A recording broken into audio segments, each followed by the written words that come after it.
नमस्कार। आज हम बात करने वाले हैं माननीय उच्च न्यायालय पटना के अधिवक्ता श्री सुमन सर से।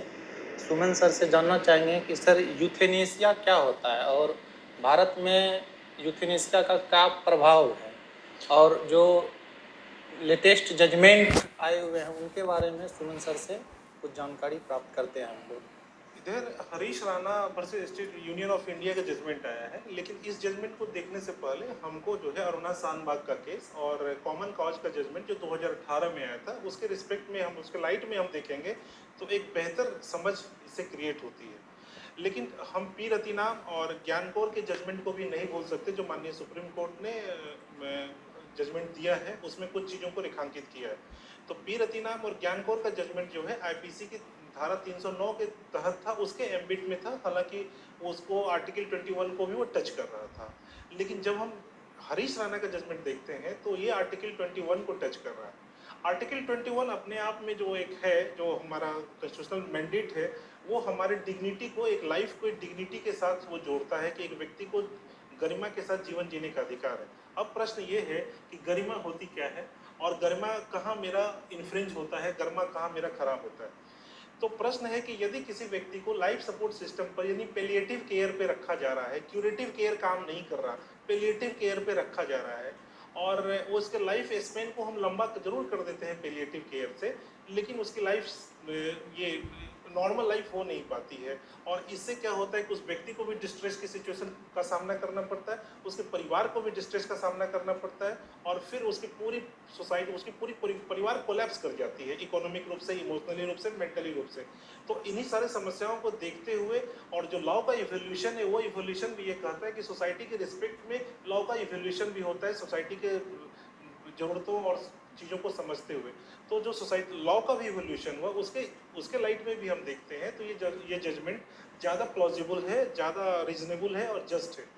आप इसको ऐसे देखिए कि कोई व्यक्ति को, जो हमारे यहाँ एक्टिव यूथेनेसिया है और पैसिव यूथेनेसिया का जो कंसेप्ट है, एक्टिव यूथेनेसिया में किसी व्यक्ति को मरने के लिए जहर दिया जाता है, जैसे सुई से, सिरिंज से जहर देके हम मार देंगे।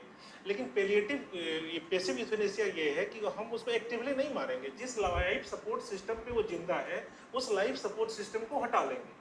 क्योंकि जो क्यूरेटिव मेडिसिन होती है और जो पेलिएटिव मेडिसिन होती है, क्यूरेटिव मेडिसिन किसी बीमारी का इलाज करती है और पेलिएटिव मेडिसिन जो होता है ना, उसके दर्द को कम करती है, इलाज नहीं करती। तो जब किसी व्यक्ति में क्यूरेटिव मेडिसिन काम नहीं करता तो पेलिएटिव मेडिसिन के द्वारा उसके जीवन को आप लंबा तो जरूर कर देंगे, लेकिन उसको फिर आप खड़े नहीं कर पाएंगे, स्वस्थ नहीं कर पाएंगे, वो नॉर्मल नहीं हो पाएगा।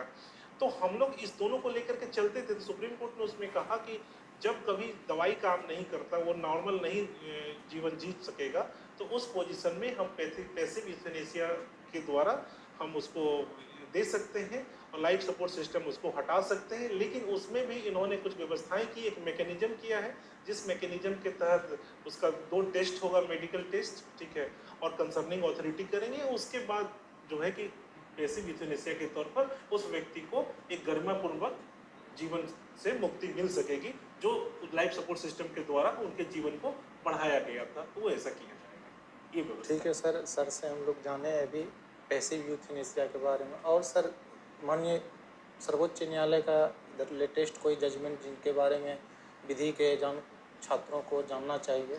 इधर बहुत सारे जजमेंट आए हैं। इधर तो एक जजमेंट आपको इसको ले लीजिए कि जैसे जजमेंट एक है कि जो एक मिनिस्ट्रिकल साइकिल होती है लड़कियों की चीज़ में, और उसके कारण बहुत सारी ग्रामीण परिवेश में महिलाएं क्या होती है कि स्कूल नहीं जा पाती है, कॉलेज नहीं जा पाती है, क्योंकि हमारे यहाँ एक स्टिग्मा बना हुआ है कि महिलाओं में प्रेस्टल साइकिल एमसी वाला जो सिचुएशन होता है वो किसी को बताए नहीं, किसी को शेयर नहीं करे। तो माननीय सुप्रीम कोर्ट ने उस केस में बड़ा स्पेसिफिकली कहा है कि हमारे स्कूल में व्यवस्था होनी चाहिए, जो सैनिटरी पैड वगैरह की सारी चीज़ें दी जानी चाहिए, ताकि किसी भी बच्ची को या किसी भी बेटी को ऐसा ना लगे या किसी हमारी बहन को ना लगे कि इस कारण से वो स्कूल छोड़ दे, क्योंकि उससे जो जलालत की स्थिति होती है, और उसके लिए शौचालय वगैरह के लिए प्रॉपर व्यवस्था हो, ताकि हम जो जेंडर जो बाइसनेस होता है, जो पेट्रिकल सोसाइटी हमारा हिंदुस्तान का है या इंडिया का है, उस पेट्रिकल सोसाइटी में महिलाओं को भी उसके शरीर और परिवेश के अनुसार उसको एक व्यवस्था हो जो उसके लिए